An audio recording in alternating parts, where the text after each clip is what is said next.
Hello friends, आज हम लोग बात करेंगे फिस्टुला इन एनो के बारे में, जिसको कि हम लोग आम बोलचाल की भाषा में भगंदर के नाम से जानते हैं। तो आज के वीडियो में हम लोग फिस्टुला के एटियोलॉजी और उसके क्लासिफिकेशन के बारे में बात करेंगे।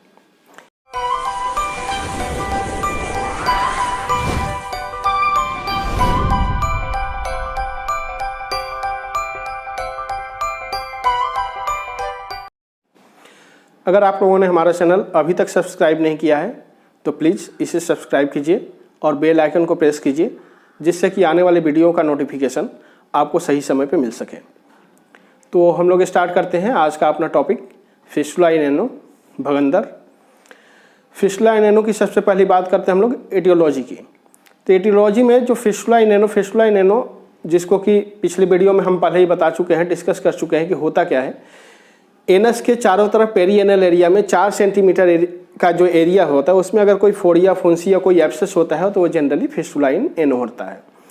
अब इस फिस्टुला इन एनो की जो एटियोलॉजी होती है, सबसे पहले तो कोई पेरिएनल एब्सेस होता है, पेरिएनल एब्सेस बर्स्ट करता है, फूटता है, उसके बाद जो पस का डिस्चार्ज होता है और उसके बाद वहाँ पे एक छेद जिसको फिस्टुलस ट्रैक बोलते हैं वो बचा रह जाता है, वो पूरा हेल्ड अप नहीं होता और वो जो बचा हुआ छेद होता है वही फिस्टुला होता है। तो जनरली पेरिएनल एब्सेस के बर्स्ट होने के बाद ही फिस्टुला का डेवलपमेंट होता है और कारण तो बहुत सारे हो सकते हैं, जिसमें कि मेन कारण जो इसका है, एक फर्स्ट जो कारण है वो क्रिप्टोग्लैंडुलर इन्फेक्शन है। जैसे कि हम लोग देखे हैं सीवेसियस ग्लैंड होते हैं स्किन पे, उसमें अगर इन्फेक्शन होता है तो सीवेसियस सिस्ट का फॉर्मेशन होता है। ठीक वैसे ही एनल ग्लैंड्स में, एनल कैनाल में क्रिप्टोग्लैंडुलर ग्लैंड्स होते हैं, अगर उनमें इन्फेक्शन होता है तो वहाँ पे जो इन्फेक्शन होता है वो इन्फेक्शन और स्प्रेड करता है और पेरिएनल एरिया में, मस्कुलेचर में आता है और वहाँ पे एब्सेस डेवलप करता है और फिस्टुला का फॉर्मेशन करता है। सेकंड जो इसका एटियोलॉजी है, सेकंड जो कॉज है वो है एनल फिशर या क्रोनिक एनल फिशर। जनरली होता क्या है कि जब लोग शौच करने जाते हैं तो कभी कभी उनको खुजली जैसा महसूस होता है या कभी ऐसा लगता है कि उनको जलन हो रही है, दर्द हो रही है, कभी 2-4 बूंद खून भी आ जाता है। लोग इसको इग्नोर करते हैं, 2-4 दिन बाद वो खुद से ठीक हो जाता है, फिर उसको लोग इग्नोर कर जाते हैं। अब ये जो फिशर है, इस फिशर में जनरली स्पाज्म होता है, पेन की वजह से जो एनल स्फिंक्टर हो स्पाज्म होता है, सिकुड़ता है, सिकुड़ने की वजह से पूरा डायलेट नहीं होता, इस वजह से वहाँ पे कुछ जो वो फीसेस के जो कण होते हैं वो उसमें ट्रैप हो जाते हैं। उस ट्रैप होने की वजह से वहाँ से धीरे धीरे इन्फेक्शन फैलता है और ये इन्फेक्शन जो स्फिंक्टर है उसको भी क्रॉस करता है, स्फिंक्टर को क्रॉस करके मस्कुलेचर में जाता है और वहाँ पे एब्सेस डेवलप करता है और इससे फिर फिस्टुला का डेवलपमेंट होता है। 2 केस तो हो गया। तीसरा जो हो गया वो केस है रिट्रोग्रेड इन्फेक्शन। पहला जो था क्रिप्टोग्लैंडुलर इन्फेक्शन, कहाँ से होता था? एनल कैनाल में इन्फेक्शन होता था, उसकी वजह से पेरिएनल एब्सेस डेवलप होता था। अब ये जो रिट्रोग्रेड इन्फेक्शन होता है ये बाहर की तरफ से होता है। बाहर आपने कभी स्क्रैच किया, खुजली किया, एक छोटा सा दाना हुआ उसको खुजली किया आपने, वहाँ से इन्फेक्शन फैला, कोई अल्सरेशन हुआ उसकी वजह से इन्फेक्शन फैला, या कभी कोई इंजरी हो गई उसकी वजह से इन्फेक्शन फैला, वो इन्फेक्शन एनल कैनाल में आ गया। तो जब एनल कैनाल में आ गया तो पेरिएनल एब्सेस डेवलप करेगा, फिर वहाँ से फिस्टुला का फॉर्मेशन करेगा। तो ये जो है ये मेन कॉज है और इन तीनों मेन कॉज के बीच में कॉन्स्टिपेशन सबसे बड़ा कारण कॉन्स्टिपेशन है। कॉन्स्टिपेशन की वजह से ही एनल फिशर डेवलप होता है, छिलता है। कॉन्स्टिपेशन की वजह से ही क्रिप्टोग्लैंडुलर इन्फेक्शन होते हैं। कॉन्स्टिपेशन की वजह से ही पेरिएनल एरिया में कई बार इचिंग वगैरह होती है, जिससे कि आदमी खुजली करता है और वहाँ से रेट्रोग्रेड इन्फेक्शन फैलते हैं। तो ये सारे मेन कॉज जो है वो कॉन्स्टिपेशन है। और जो दूसरे कॉज होते हैं उसमें ट्यूबरकुलोसिस की वजह से भी इन्फेक्शन होता है और उससे फिस्टुला का निर्माण होता है। अदर कॉजेज में क्रॉस डिजीज हो गए, अल्सरेटिव कोलाइटिस हो गए, ये सारे कॉज होते हैं जिसकी वजह से फिस्टुला का डेवलपमेंट होता है। कुछ एटियोलॉजी ऐसी भी होती है जो इडियोपैथिक होती है, जिसके बारे में किसी को पता नहीं है, किस कारण से डेवलप किया वो कोई नहीं बता सकता। तो ये हमारे कारण हुए फिस्टुला के डेवलप होने के। अब इसमें से किस कारण से किसको फिस्टुला डेवलप हुआ, ये डायग्नोसिस जब डॉक्टर के पास कोई जाता है, अपनी हिस्ट्री बताता है, हम लोग पर रेक्टल एग्जामिनेशन करते हैं, प्रोबिंग करते हैं, सब कुछ देखने के बाद ये पता चलता है कि किस वजह से हुआ होगा। अब हम लोग बात करते हैं इसके टाइप्स ऑफ क्लासिफिकेशन के बारे में। तो जो फिस्टुला का जो क्लासिफिकेशन है, सबसे पहले 1934 में 1934 में मिलिगन एंड मॉर्गन ने दिया था। उसमें उन्होंने 5 टाइप्स बताए थे फिस्टुला के, जिसमें फर्स्ट था सबम्यूकोसल फिस्टुला।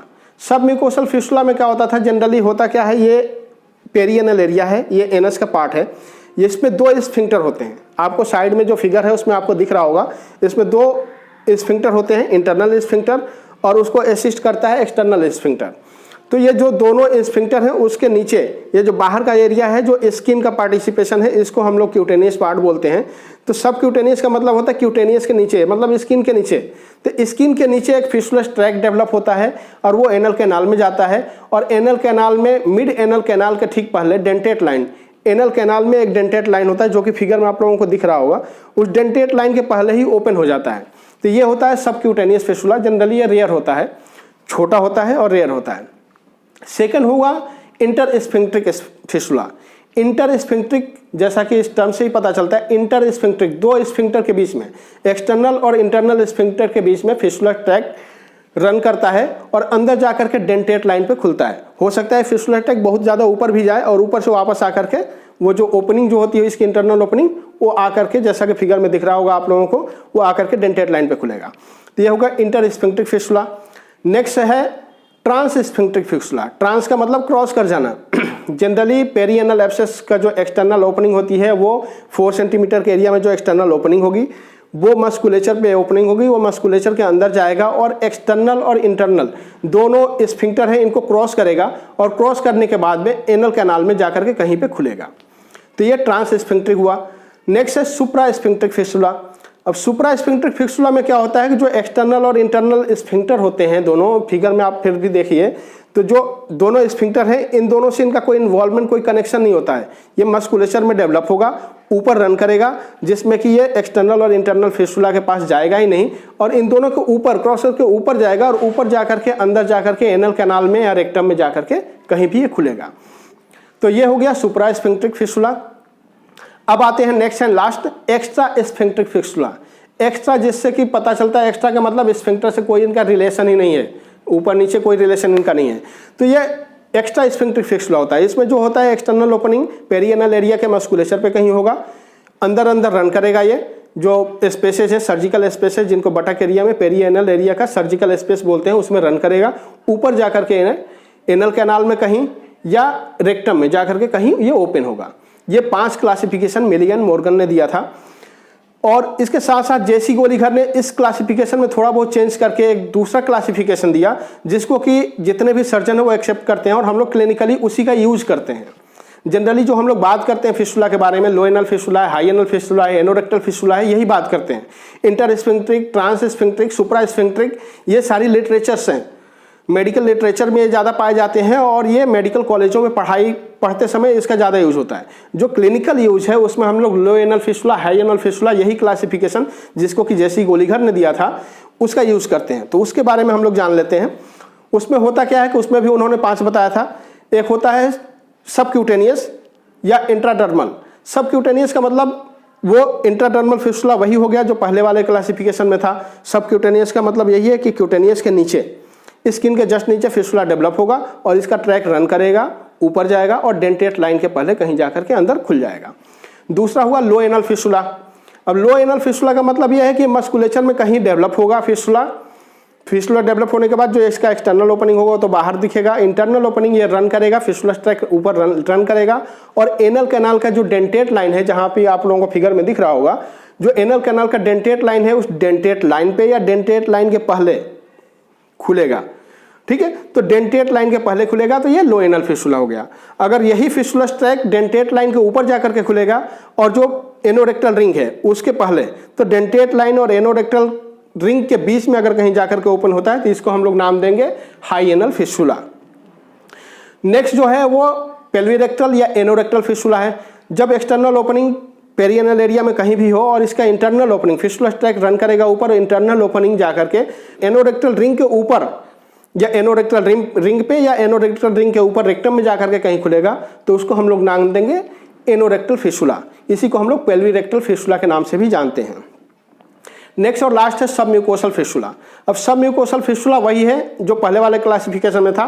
म्यूकोसा के बीच में कोई फिशुला ट्रैक रन करेगा, फिगर में आप लोगों को दिख रहा होगा, वो ऊपर जाएगा और ऊपर जाकर के जनरली ये डेंटेट लाइन पे खुलता है, नहीं तो कई बार ये डेंटेट लाइन को क्रॉस करता है, एनोरेक्टल रिंग को भी क्रॉस करता है और जाकर के रेक्टम में कहीं जाकर के खुलता है। तो ये हमारे क्लासिफिकेशन हो गए, हाई एनल, लो एनल, एनोरेक्टल, ये सबक्यूटेनियस और सबम्यूकोसल। तो जनरली इसी का हम लोग यूज़ करते हैं फिस्टुला में। इसमें भी आप लोगों को मोटा मोटा मैं ये बता दूं, जो सबक्यूटेनियस फिस्टुला होते हैं, सब म्यूकोसल फिस्टुला होते हैं और जो लो एनल फिस्टुला होते हैं, ये थोड़े आसान होते हैं। इनमें ठीक करने में टाइम बहुत कम लगता है। और जो हाई एनल फिस्टुला हो गया और जो एनोरेक्टल फिस्टुला हो गया, ये थोड़े कॉम्प्लिकेटेड टाइप के फिस्टुला होते हैं, इसके रिकवरी में टाइम लगता है। तो ये हम लोगों का फिस्टुला का क्लासिफिकेशन हुआ आज का। इसके ट्रीटमेंट के बारे में नेक्स्ट वीडियो में हम लोग बात करेंगे। तब तक के लिए थैंक यू।